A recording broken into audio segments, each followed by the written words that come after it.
Hey guys, this is Vadim with MaxTech, and in this video, I'm gonna answer the question that you guys have been asking me for days now, and finally we have this video. Of course, we've been working overtime. I've got coffee right here because I'm tired. All right, we have 8 gigs of RAM on the M1 MacBook Pro right here. This is the base model for $1,300, and this model has 16 gigs of RAM.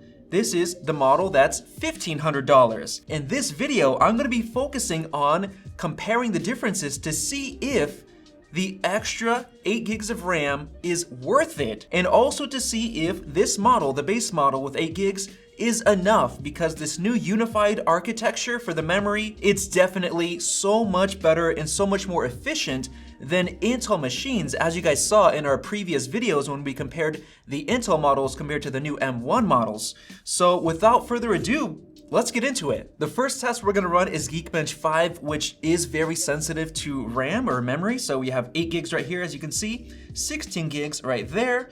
Let's go ahead and start the benchmark. Now, what's really awesome about this video is Max was able to find an app that is able to measure the sensors correctly. Right here, it's iStatistica, I think. Right here, we show the RAM, we show the processor power, we show everything. And I've also got the temps. So this one is at 27 degrees, this one's at 30 right now. So that's awesome that we found that. Now this is interesting. The 8 gig model has less than 1 gig free, as you can see right here. I don't know if you can see that. Less than 1 gig free, whereas this one has 6.6 gigs free. So this is actually using more than 8 gigs of RAM to run this test. Look at that, this one has less than 200 megabytes of RAM free. Look at that, less than 92. So it looks like it just used a lot of RAM for a test, so it's definitely being limited. All right, we have our scores, and this is hilarious, guys. Basically, the same exact score, only 2 points off on the multi-core, 7463 compared to 7465. So for Geekbench, even though we saw that RAM difference, the scores are identical. All right, just because I'm curious, I'm just gonna run one run of Cinebench R23, and I'll also open up iStatistica to see if there's any difference in RAM usage. Right off the bat, we have less than 500 megabytes free, definitely using it up. And over here on the 16 gig model, less than 3 gigs free, so it's using much more than 8 gigs, so we're definitely getting an advantage here. Let's see if it makes a difference in the final score. Guys, this is insane. As you guys can see on these temps, this one's at 59 degrees Celsius, this one's at 57 while running Cinebench. This is crazy because the Intel models would hit close to 100 degrees like within 20 seconds. These are so cool. The fans are completely off and silent. I cannot believe this. All right, we have our scores and they're basically identical. 7600, 7600. No difference here at all. So the RAM didn't really help, but I am gonna run this again just because I'm curious about the temps. So I'm gonna run it a couple more times and I'll get back to you guys. Guys, this is extremely impressive. They're both at around 70 degrees Celsius, nowhere near the 90 to 99 degrees that the Intel models would always run while doing Cinebench. I have my thermal camera right here. As you guys can see, the 8 gig model is at 35 degrees Celsius. It's pretty cool. 36 degrees Celsius for the 16 gig model. So they're basically the same, and this is running so much more cool compared to Intel models. 70 degrees Celsius, that's nothing. The fans haven't even turned on. It's insane. Now let's move on to the Logic Pro music production test. We have the new Logic Pro benchmark. You can just Google it and find it. Previously, we were able to run about 94 tracks around that, or we ran it again and we were only able to get like 85 tracks. So I have them both loaded up, 95 tracks. Let's see if having more RAM, 16 gigs instead of 8, will basically give you better results. So let's go ahead and run this test. Ooh, that used all the RAM. Used all the RAM, they both overloaded. Okay, so I'm gonna turn some off here. All right, I cut it down to 90. Let's run it again. I mean, this one's only got 3 gigs of RAM free, so it's using more than the 8 gigs. This one's got like 121 megabytes free. I mean, we're definitely using up that RAM. They're not skipping a beat. Ha! All right, they both made it all the way through, so I think I'm gonna add 2 more tracks. retest it. They're both running 93 right now. As you can see, the CPU percentage is both at around 82, 83%. So it's using a lot of the CPU. And for this test, it's an overload test. So if the wattage spikes a little bit too high and you don't get perfect computation or computing, it'll overload the system. And so far with 93, we're perfectly fine. Now this is interesting. The 16 gig model overloaded on 94 tracks, but the 8 gig didn't. So it looks like RAM isn't a big deal, at least when you're running a ton of tracks. Now, if you have a lot of third-party plugins that you know use a ton of RAM, obviously you already know that, so you're gonna wanna go with this 16 gig model. But in a test like this, really no difference. Now let's move on to Xcode programming, doing a build test. And I'm happy to report that Maxim Eremenko sent us a new updated version of the Max Tech Xcode benchmark, and it is working. So let's go ahead and run it. All right, they are both building, and you guys should see the CPU going up to 100% here. There you go, 100% right there, 100%, almost 94 actually. It's not fully maxing out. That's interesting. There you go, now it's 100%. Both are 100. Let's see which one finishes faster. Look at that, guys. We're at over 3,600, 3,800 on that build, only passing 3,000 right now on this one. So far there's a difference. Looking at the RAM usage, this one has 5.4 gigs free. This one only has 500 megabytes free. 122 seconds on the 16 gig model. The 8 gig is still going 136. So 136 seconds on the 8 gig. 122 on the 16 gig. So for this Xcode test, the 16 gigabyte RAM model of the M1 MacBook Pro is 11% faster than the 8 gig model. Now, of course, this is gonna change based on how RAM intensive your builds are in Xcode, but to see an 11% difference with 16 gigs versus 8 is pretty refreshing, because so far we haven't seen any differences. So at least in Xcode, you do get a little bit more performance. Now it's up to you to decide if spending $200 more for 16 gigs is worth 11% more performance. But what's really impressive is that 8 gigs isn't really limiting it that much, at least not as much as people would expect, because when they see 8 gigs, they're like, whoa, 8 gigs is nothing. But obviously this unified memory is extremely efficient. So honestly, it's not really bottlenecking it so far. All right, guys, this right here is the ultimate test. Out of all of the apps we've ever run before, Lightroom Classic is the most RAM intensive app.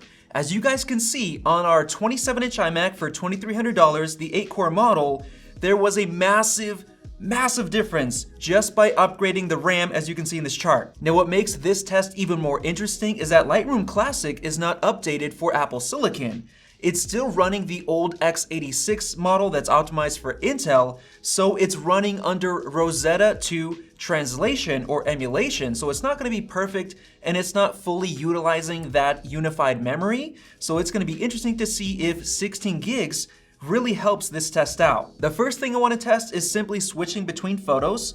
So a lot of photo editors do this. Let's see if the 16 gig is faster. All right, guys, I don't know about you, but 16 gigs is not really making it have less lag. Now these are large raw photos, 42 megapixels, and they also have a lot of added changes and effects on them. So really no difference switching between them. Now I want to test out some adjustments. Look at that.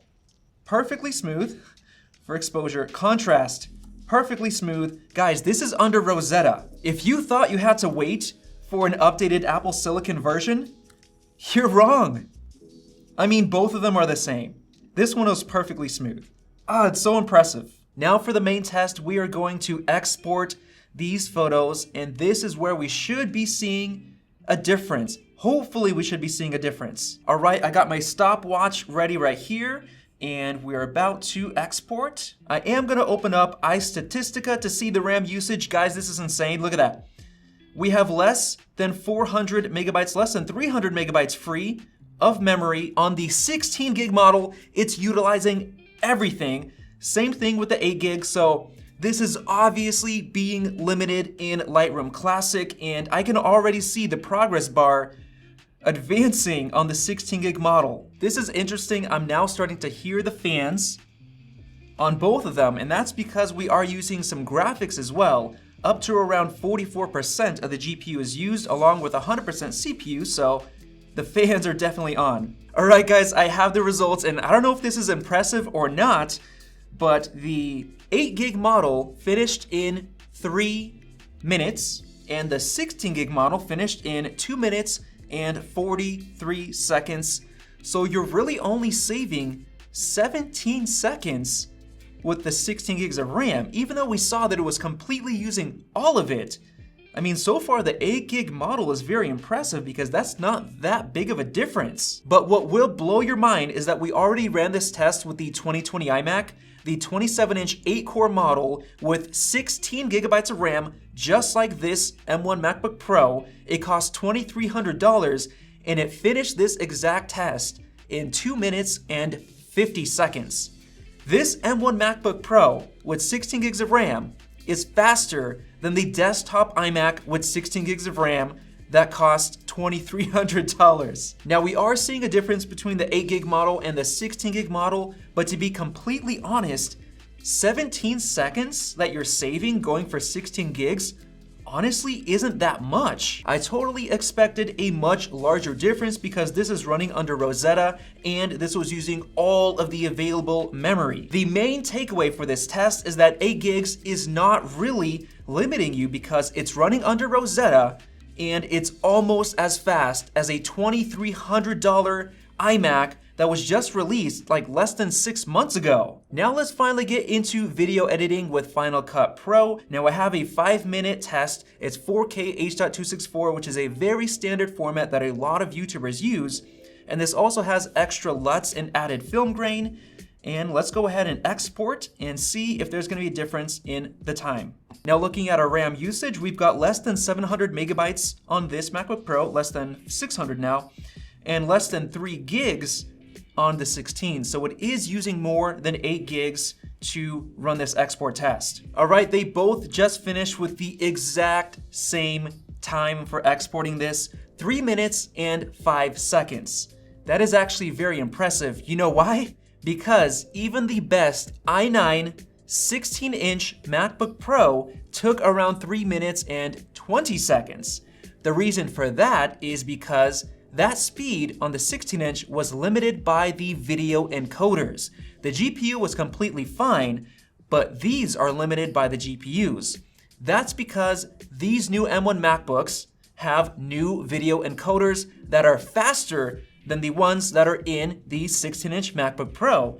So these are blowing away every 16-inch, at least for regular 4K H.264 video editing, which is absolutely mind-blowing. Now to make it a little bit more interesting, I have a 10-bit HEVC 60 FPS clip. It's 1 minute on each of these, and I'm going to export this. All right, there you go. The 16 gig finished a split second sooner, but 1 minute and 12 seconds for both of these. So for this kind of task, no difference in RAM. All right, let's run one more test. This is 8K Red RAW, a 1 minute clip, which is gonna be exporting to 4K UHD. So let's go ahead and start it. All right, guys, this is actually very interesting.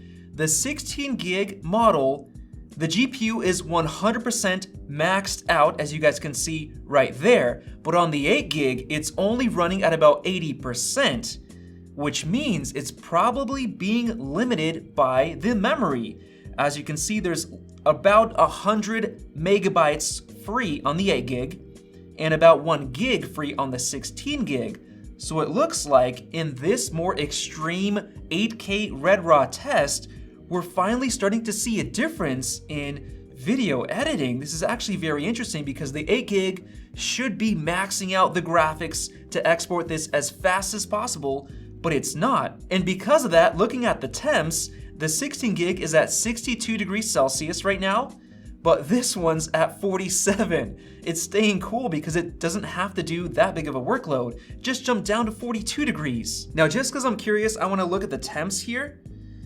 The 8 gig is at 32 degrees Celsius compared to 35 degrees Celsius on the 16. So this one's definitely being used much more. As I can see, it's 70 degrees Celsius on the chip itself compared to 50 degrees Celsius on the chip.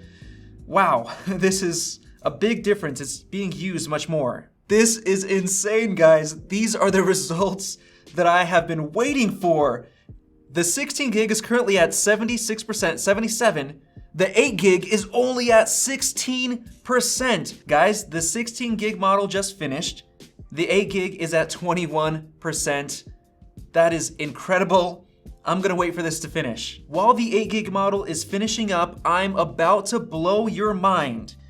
This 16 gigabyte M1 MacBook Pro for $1,500 finished the export in 5 minutes and 59 seconds. Guess how long the export took for the 16-inch MacBook Pro with the i9 8-core processor and 32 gigs of RAM with the 5500M graphics. That model is priced at $3,500. $3,500 compared to $1,500 with the 13-inch M1 MacBook Pro.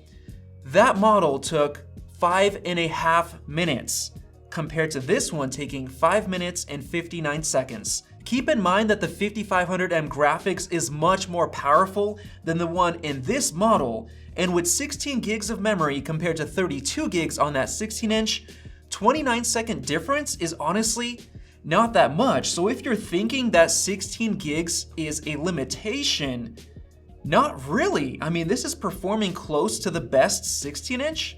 That is just mind-boggling. Alright guys, the 8 gig model is finally finished with the export. Let me remind you, the 16 gig took 5 minutes and 59 seconds. The 8 gig took 13 minutes and 57 seconds.